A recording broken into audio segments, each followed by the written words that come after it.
parle un petit peu de chiffres, Franklin. Je crois que tu nous as préparé une mise en perspective du volant d'affaires pour l'Asie.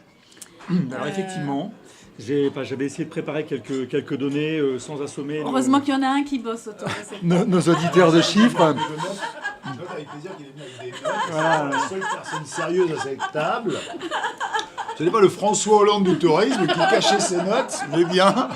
Je suis excusé, c'est la première fois que je viens. Je ne savais pas s'il fallait travailler ou pas avant de venir. Très bien fait. Donc non, simplement, on m'avait demandé, notre ami Philippe m'avait demandé de faire peut-être un petit panorama de comment on avait, nous, passé les quelques mois, comment on voyait la tendance des mois, voire des années à venir. Alors cette tendance, elle est très bonne, et je rejoins Didier et Guillaume. C'est vrai que l'Asie-Pacifique est vraiment aujourd'hui, après parfois des moments difficiles, en très forte recovery, pour employer un mot français.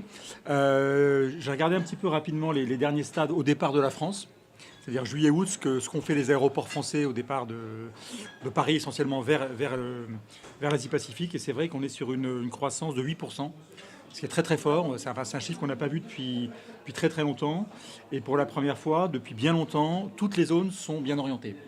Alors, ça intègre peut-être pas, c'est vrai, le petit bémol qu'on a fait en préambule sur l'Indonésie, mais c'est vraiment, je pense, un signe très positif. La deuxième raison, je pense, de se réjouir, c'est que après 2 années difficiles en incoming, c'est-à-dire les gens d'Asie-Pacifique qui venaient en France et à Paris, qui, comme vous le savez, a été marqué par des événements terribles. C'est vrai que c'est la première fois qu'on voit que l'incoming est en reprise extrêmement forte. C'est-à-dire que, on le voit en se promenant à Paris tous les jours, hein. Les Asiatiques sont largement de retour, les Australiens sont de retour. Quand je dis Asiatiques, c'est aussi bien les Indonésiens que les Singapouriens, que les Chinois, que les Japonais, que les Indiens, bien sûr. On sent vraiment que la reprise est très très forte. Donc ça, c'est pour nous un point extrêmement positif. Si maintenant on essaie de se projeter un petit peu sur les années à venir, c'est vrai que la zone Asie-Pacifique, on a la chance d'être dans une dynamique extraordinaire. Alors c'est une dynamique qui n'est pas sans, poser quelques problèmes d'avenir, parce que forcément ce flux de trafic, il faut l'organiser. Il faut l'organiser au niveau des aéroports, il faut l'organiser au niveau des hôtels, il faut l'organiser au niveau des constructeurs d'avions pour fournir les avions pour transporter les passagers, et au niveau du contrôle aérien. Ça fait beaucoup de challenges, on en parlera peut-être plus tard parce que c'est des sujets qu'on pourra peut-être développer, mais je dirais que globalement, nous, on est très positifs, on est très optimistes, on est surtout très heureux que pour la première fois, tous les pays qui nous concernent. Alors pour Singapore Airlines, c'est vrai que j'aurais pas la prétention de parler de l'Asie du Nord, qui est moins notre zone sur le marché français, donc je mettrai un peu de côté le Japon, la Chine et la Corée, et je pense que la tendance est la même. Parce que le Japon a une très belle tendance aussi. Donc on est vraiment très très très heureux de la dynamique, et on est surtout très heureux que les perspectives à moyen terme et à long terme soient très bien orientées. Partagé. Le marché à plus 8% reflète exactement la progression que donne le CETO et qu'on ressent d'une manière générale chez nous. Marché en progression, voilà, rien à ajouter. Oui, je confirme. Pour le coup, on est quelques-uns autour de la table également à être membres de la PATA, la Pacific Asian Travel Association, dont Franklin est un éminent membre, et qu'a également Didier bientôt. Donc pour le coup, on a vocation au sein de l'association à étudier le marché, et effectivement, comme le disait tout à fait Franklin, on est sur un des marchés long courrier les plus dynamiques qui soit au départ des marchés européens.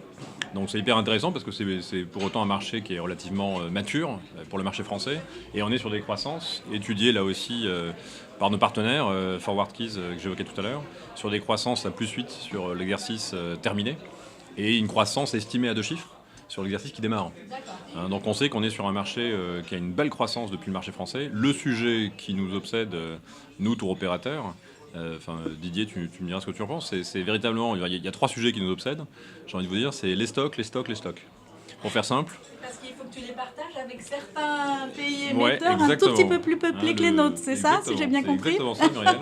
On n'a pas tellement une question de demande, parce que le marché est en croissance, on l'a dit. Le sujet pour nous, c'est de pouvoir avoir accès au stock à destination, aérien bien sûr, mais hôtelier avant tout, avant que les marchés asiatiques, évidemment, se positionnent.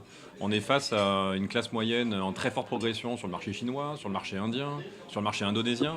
Donc si on veut pouvoir garantir à nos clients de pouvoir résider dans les plus beaux hôtels, d'avoir accès aux guides de qualité, d'avoir accès là aussi à une offre à destination, des belles étapes sur l'ensemble de leur voyage, il faut pouvoir se positionner très tôt.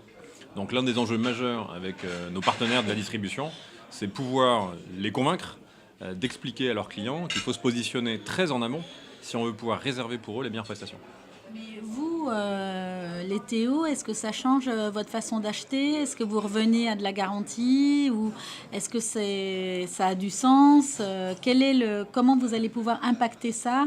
Être en relation flux par flux avec les hôteliers? C'est quoi la stratégie? Il y a deux solutions.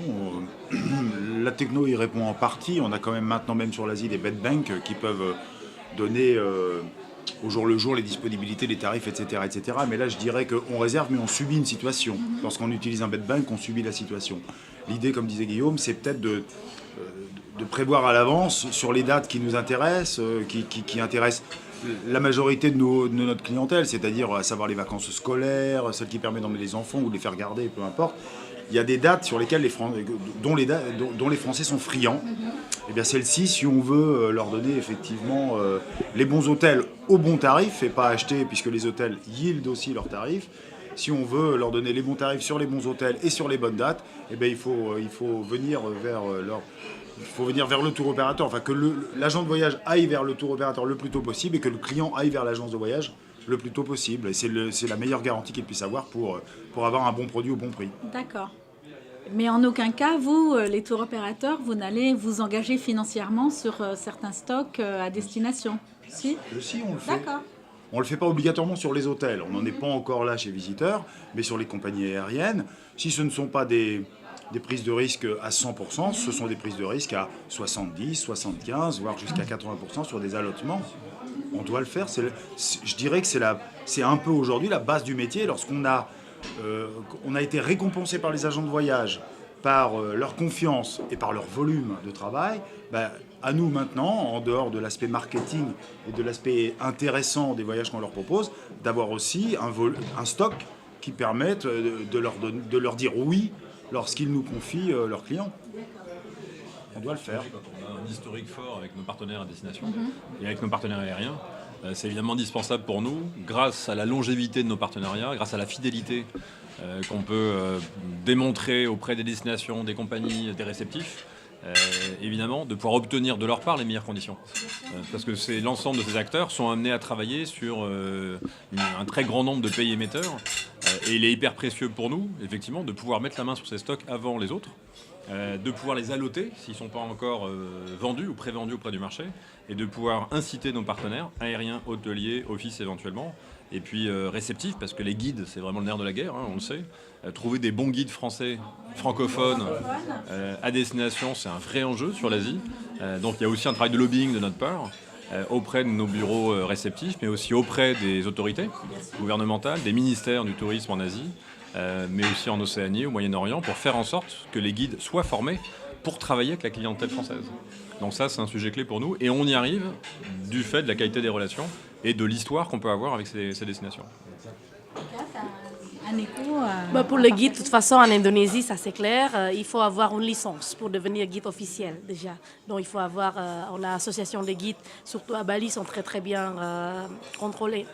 Par contre, c'est vrai, il y en a toujours, vous avez un marché français, c'est 50% aussi, il y a des Français qui voyagent tout seuls. Il y en a qui nous ont envoyé des emails pour demander est-ce qu'on connaît. Moi, j'ai dit si vous cherchez vos guides vous-même, on ne peut pas garantir. Par contre, si vous travaillez avec les tours opérateurs français sur place qui sont des guides francophones, on peut dire spécialistes, parce que notre but aussi, c'est là en tant que l'Office du tourisme. Donc, pour assurer nos partenaires, mais aussi pour s'assurer des bonnes qualités, parce que c'est l'image aussi des pays. On ne peut pas non plus de dire n'importe quoi. C'est très important. Donc, je pense que tout ça, c'est un teamwork, c'est une collaboration. Donc, des bonnes réussites d'une destination, c'est vraiment le travail entre le partenaire, le réceptif et l'Office du tourisme, tout ça, et pour pouvoir donner le meilleur résultat. Parce qu'on voulait que les gens viennent, mais pas seulement viennent, mais après ils se plaignent, mais aussi il faut qu'ils sont contents de service. Mais Jusqu'à maintenant, je touche du bois, dire merci. Moi, j'ai jamais entendu parler des gens qui sont venus en Indonésie et sont revenus mécontents. Donc, sont toujours, c'est un voyage vraiment quelque chose d'inoubliable. Donc, je pense que on doit garder cette image-là en tant que la destination. Voilà.